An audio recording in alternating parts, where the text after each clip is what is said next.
Budget లో ratify చేసి చూపెడతారు, అయిపోయా కథం. అది అయితే గీతే టెంపరీ కాన్సెప్ట్ తో ఆడుకోవడం తప్పించి లాంగ్ స్టాండింగ్ లో పనికిరాదని వాళ్ళకి తెలుసు.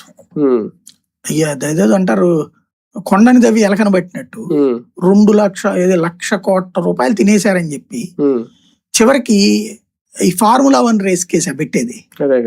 నువ్వు 2 ఏళ్ళు అయింది, 2 ఏళ్లలో అధికార యంత్రాంగం అంతా నీ చేతుల్లోనే ఉంది. ఏ కుంభకోణం పీకేవా నువ్వు బయటికి? ప్రతిదీ ఆరోపణే. అధికార పక్షమే ఆరోపణలు చేస్తా కూర్చుంటే పోచుకోలు కబులు కాకపోతే ఇంకేముంటది?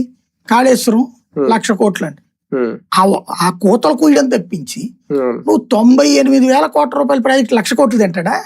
అంటే ప్రాజెక్టే కట్టకుండా డబ్బులు తింటే ఓకే అనుకోవచ్చు.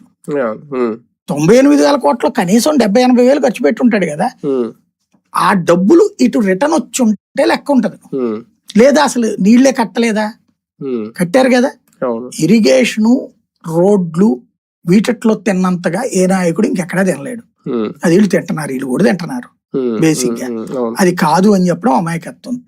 కేసీఆర్ కి శుద్ధపోసని నేను చెప్పట్లా.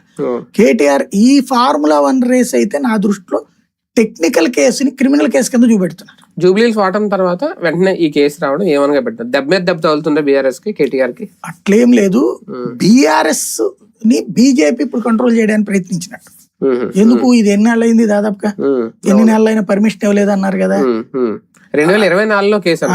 డిపాజిట్ కోల్పోయి